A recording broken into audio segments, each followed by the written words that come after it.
Hello everyone, how are you guys. उम्मीद है आप सब बहुत अच्छे होंगे और अपनी स्टडी बड़े अच्छी तरीके से कर रहे होंगे। तो गाइस आज हम हाइब्रिडाइजेशन का एक पार्ट 2 लाने वाले हैं, जिसमें हम हाइब्रिडाइजेशन निकालने की ट्रिक जानने वाले हैं, जिससे हमारा क्वेश्चन थोड़ा इजी और ट्रिकी जल्दी से सॉल्व हो जाएगा। ठीक है, तो मेरा जो यहाँ पे बोर्ड का मेन थीम ही है क्या कि trick for hybridization of molecule. तो गाइस हम आज सीखने वाले क्या है, हाइब्रिडाइजेशन निकालने का एक ट्रिक है। ठीक है, तो इसमें हमने लिखा भी है कि 10 सेकंड में क्वेश्चन होगा सॉल्व। ठीक है, तो 10 सेकंड में क्वेश्चन होगा सॉल्व का मतलब 10 सेकंड में क्वेश्चन सॉल्व होने वाला आपका है। ठीक है, तो सबसे पहले तो हम जान लेते हैं कि फार्मूला यूज़ करना है। ठीक है, वो फार्मूला क्या है, हमको प्रीवियस लेक्चर से पता चल ही गया है कि हाइब्रिडाइजेशन निकालने के लिए हमें स्टेरिक नंबर की नीड होती है। ठीक है, तो स्टेरिक नंबर निकालने का एक फार्मूला हमने लिखा है कि half M plus V minus C plus A. ठीक है, ये आपको फार्मूला याद रखना है, बस मात्र यही फार्मूला आपको याद है तो आप 10 सेकंड में आप ज़्यादातर मॉलिक्यूल्स होंगे जिनके हाइब्रिडाइजेशन आप आइडेंटिफाई कर पाएंगे। ठीक है, तो सबसे पहले हम इस फॉर्मूले में एम वी सी और ए टर्म्स जो लिखे हैं उनका मतलब समझ लेते हैं। ठीक है, तो यह स्टैंड क्या करता है, नंबर ऑफ मोनोवैलेंट एटम। ठीक है, तो यह मतलब क्या हो गया आपका कि नंबर ऑफ मोनोवैलेंट एटम्स कितने हैं। ठीक है, तो मोनोवैलेंट एटम जो होंगे वो साइड एटम की तरह बिहेव करेंगे। ठीक है, तो मोनोवैलेंट एटम किसको बोलते हैं, यहाँ पे हमने लिख दिया है शॉर्ट में कि मोनोवैलेंट साइड एटम क्या होगा। फॉर एग्जांपल हाइड्रोजन हो गया एंड हैलोजन, हैलोजन में फ्लोरीन, क्लोरीन, ब्रोमीन, आयोडीन, ये मोनोवैलेंट साइड एटम की तरह बिहेव करता है। ठीक है, उसके बाद इसमें मोनोवैलेंट का ही काम है, बट हमको जानना पड़ेगा कि बाईवैलेंट एटम कौन सा होता है, ट्राईवैलेंट साइड एटम कौन सा होता है। तो बाईवैलेंट एटम साइड एटम कौन सा होगा, जैसे ऑक्सीजन हो गया, बाईवैलेंट मतलब दो बॉन्ड बनाए, जो सेंट्रल एटम के साथ दो बॉन्ड बनाए, तो यहाँ पे ऑक्सीजन दो बॉन्ड बनाता है, सल्फर हो गया, तो ये बाईवैलेंट एटम की कैटेगरी में आ गया। और यहाँ पे ट्राईवैलेंट एटम साइड एटम कौन सा होगा, जैसे नाइट्रोजन हो गया, तो नाइट्रोजन जब भी जुड़ेगा सेंट्रल एटम के साथ तो वो 3 बॉन्ड के थ्रू होगा। ठीक है, क्योंकि क्वेश्चंस में आपको बाईवैलेंट एटम भी साइड एटम की तरह बिहेव कर रहे होंगे, ट्राईवैलेंट एटम भी साइड एटम की तरह बिहेव कर रहे होंगे, तो आप उनको ना गिन लें। इसलिए हमको ये जानना जरूरी है कि मोनोवैलेंट, ट्राईवैलेंट और बाईवैलेंट के एग्जाम्पल्स क्या क्या हो सकते हैं। ठीक है, उसके बाद आगे आते हैं वी। वी मतलब हो गया number of balance electron around central atom. अब सेंट्रल एटम पहचानना हमने प्रीवियस लेक्चर में बता दिया है, तो आपको अगर डाउट आता है कि हम कैसे आइडेंटिफाई करें सेंट्रल एटम किसी भी मॉलिक्यूल के अंदर, तो आप उसको कवर कर लीजिएगा।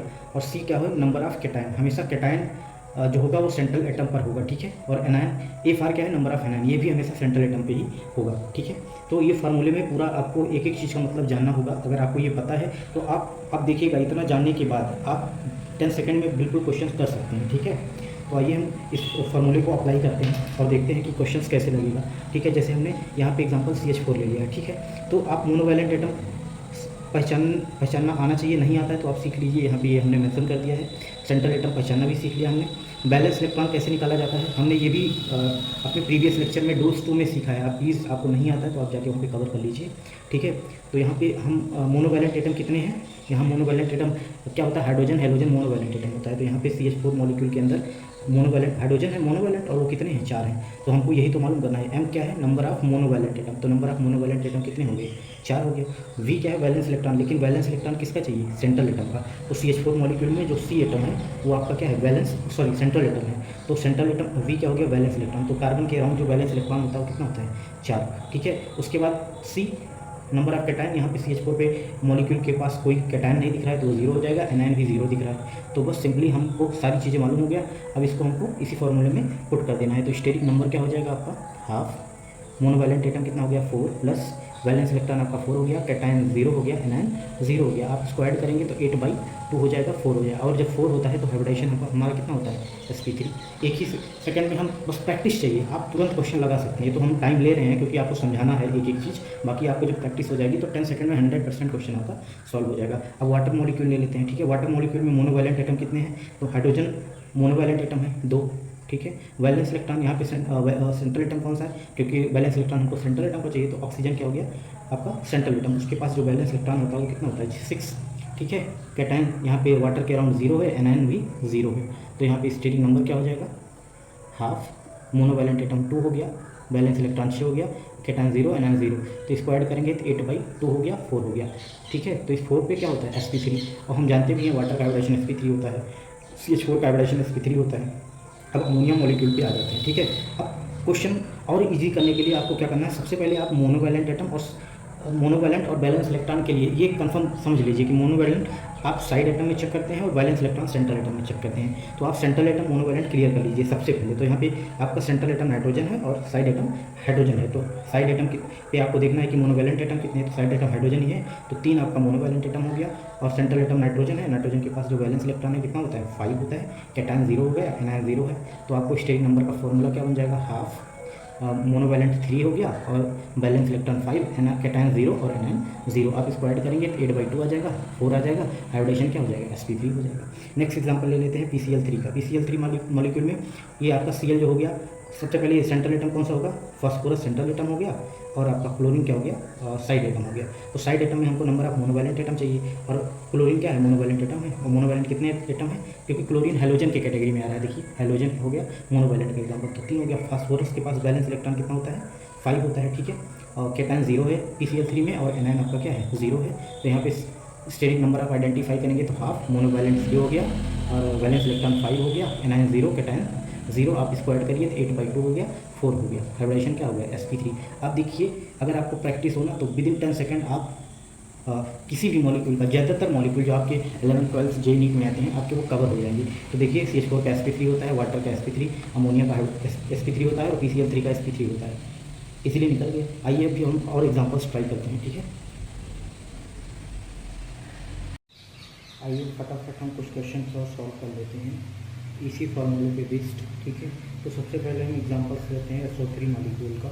हम कुछ करना नहीं, इस फार्मूले के जो MVCA है उसी को आइडेंटिफाई करना है मॉलिक्यूल के अंदर। तो सबसे पहले हमको क्या करना है कि मॉलिक्यूल को देखते ही सबसे पहले हमको साइड एटम और सेंट्रल एटम पहचान लेना है, ठीक है। तो यहाँ पे SO3 मॉलिक्यूल में जो आपका सल्फर है वो आपका क्या हो गया, side atom, sorry central atom हो जाएगा, और जो ऑक्सीजन हो गया आपका वो साइड एटम हो गया, ठीक है। अब इसके बाद क्वेश्चन आप सॉल्व करना शुरू करेंगे, ठीक है।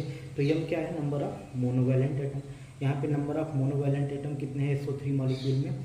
साइड एटम तो ऑक्सीजन है, ऑक्सीजन क्या होता है, यहाँ पे देख लीजिए ऑक्सीजन बाईवैलेंट है, इसका मतलब यहाँ पे मोनोवैलेंट एटम 0 है, ठीक है। नेक्स्ट क्या होता है, वैलेंस इलेक्ट्रॉन चाहिए कहाँ, अराउंड सेंट्रल एटम, ठीक है। सल्फर सेंट्रल एटम है और वहाँ पे बैलेंस इलेक्ट्रॉन कितना होता है, 6, ठीक है। उसके बाद कैटायन 0 है, एनायन 0 है। डायरेक्ट हम फार्मूला लगाएंगे, steric number is equal to half, ठीक है। मोनोवैलेंट एटम कितने हैं, 0, और आपका वैलेंस इलेक्ट्रॉन 6, और बाकी कैटायन एनायन आपका 0 0 है। तो यहाँ पे कितना आ गया, 6/2, यहाँ आ गया 3, और जब 3 होता है तो हाइब्रिडाइजेशन क्या होता है, sp2। तो यहाँ पे SO3 मॉलिक्यूल का जो हाइब्रिडाइजेशन हो गया वो क्या हो गया, sp2 हो गया। नेक्स्ट आते हैं हम कहाँ पे, SO4 2-, ठीक है।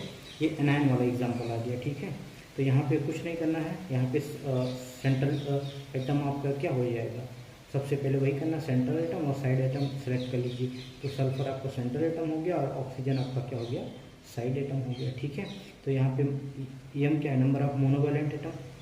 साइड एटम तो यहाँ पे मोनोवैलेंट कोई है नहीं, क्योंकि ऑक्सीजन 4 है, वो चारों क्या है, बाईवैलेंट है। तो मोनोवैलेंट 0 हो गया, बैलेंस इलेक्ट्रॉन सल्फर का 6 है, कैटायन आपका 0 है, लेकिन एनायन आप चेक कर लीजिए कितने हैं, 2। जो हमेशा चार्ज होता है मॉलिक्यूल पे वो माना जाता है, कंसीडर किया जाता है कि वो सेंट्रल एटम है, इसीलिए हमने यहाँ पे number of cation, number of anion central atom के अराउंड देखते हैं, ठीक है।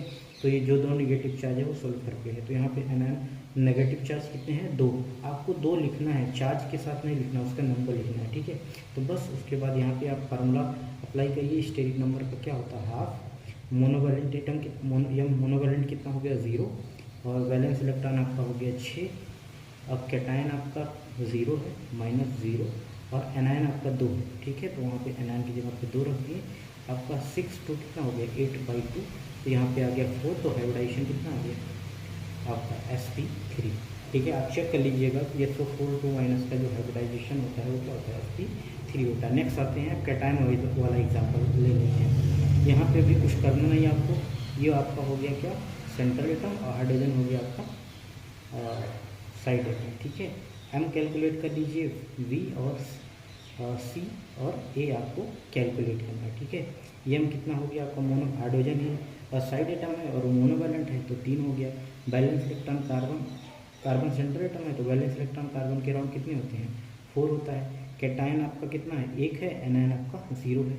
बस फार्मूला अप्लाई करिए, स्टेरिक नंबर कितना होता है, हाफ। मोनोवैलेंट कितना हो गया आपका, 0, सॉरी मोनोवैलेंट आपका कितना है 3 प्लस आपका वैलेंस इलेक्ट्रॉन 4, कैटायन आपका 1 है, नंबर डालना है यहाँ पे, ठीक है। तो -1 प्लस 0 हो गया, एन कोई है नहीं, तो यहाँ 4 3 कितना हो गया 4 3 7, 7 से 1 गया 6/2, यहाँ पे आ गया आपका 3, और जब 3 होता है तो हाइब्रिडेशन क्या होता है sp2। आपको पता होगा कि मेथिल कार्बोकेटायन जो CH3+ का हाइब्रिडाइजेशन होता है वो कितना होता है sp2, ठीक है। नेक्स्ट आते हैं कार्बोनाइन पे, CH3- पे, एक कार्बोनाइन वाला एग्जाम्पल हो गया, कुछ करना नहीं है। आपका कार्बन हो गया सेंट्रल एटम, हाइड्रोजन हो गया साइड एटम, ठीक है। तो यहाँ पे मोनोवैलेंट कितना हो गया आपका, मोनोवैलेंट 3 हो गया, वैलेंस इलेक्ट्रॉन कार्बन के अराउंड कितना होता है 4 हो गया, कैटायन आपका 0 है, एनायन आपका 1 है, नंबर डालना है, चार्ज के साथ नहीं लिखना है। फिर फार्मूला अप्लाई करेंगे तो क्या हो जाएगा, हाफ मोनोवैलेंट आपके कितने 3, वैलेंस इलेक्ट्रॉन आपका 4 है, और यहाँ पे कैटायन कितना है 0 है, और एनायन आपका कितना है 1 है। तो 4 3 7 1 8, ठीक, 8/2 हो गया, 4 हो गया। हाइब्रिडाइजेशन कितना आ गया sp3। आपको पता होगा कि CH3- का जो हाइब्रिडाइजेशन होता है वो क्या होता है sp3 होता है। नेक्स्ट आप आ जाते हैं NO2+ का एग्जांपल, ठीक है। यहाँ पे हम थोड़ा इधर कर देते हैं, ये आपका NO2+ का है। तो यहाँ पे मोनोवैलेंट एटम कितने हो गए, सॉरी नाइट्रोजन आपका सेंट्रल एटम हो गया, और ऑक्सीजन साइड एटम हो गया। तो मोनोवैलेंट एटम, ऑक्सीजन तो मोनोवैलेंट है नहीं यहाँ पे NO2- में, तो आप NO2+ में, तो मोनोवैलेंट क्या हो गया आपका 0, valence electron nitrogen central atom है तो कितना होता है 5, कैटायन आपका कितना है 1, एनायन कितना है 0 है। फिर फॉर्मूला वही वाला अप्लाई करनेंगे, हाफ मोनोवैलेंट आपका 0, वैलेंस इलेक्ट्रॉन आपका 5 है, कैटायन आपका 1 है, और एनायन आपका 0। 5 में से 1 गया कितना आ जाएगा 4/2 आ गया 2, और जब 2 होता है तो हाइब्रिडाइजेशन क्या होता है sp, ठीक है। NO2- का आप खुद से ट्राई करिएगा, बिल्कुल इजी तरीके से आपका आ जाएगा। उम्मीद है आपको ये सारे कॉन्सेप्ट समझ में आए होंगे। आप ज़्यादातर क्वेश्चंस आप इस मेथड से सॉल्व कर सकते हैं, और 10 सेकंड में आप प्रैक्टिस करना, आपके सारे क्वेश्चन सॉल्व हो जाएंगे, ठीक है। उम्मीद है आपको ये ट्रिक अच्छी लगी होगी, और आपको अगर ये ट्रिक अच्छी लगी हो तो प्लीज़ आप वीडियो को लाइक करिए, और चैनल को ज़्यादा से ज़्यादा लोगों तक शेयर करिए। Thank you so much, thanks for watching, thank you.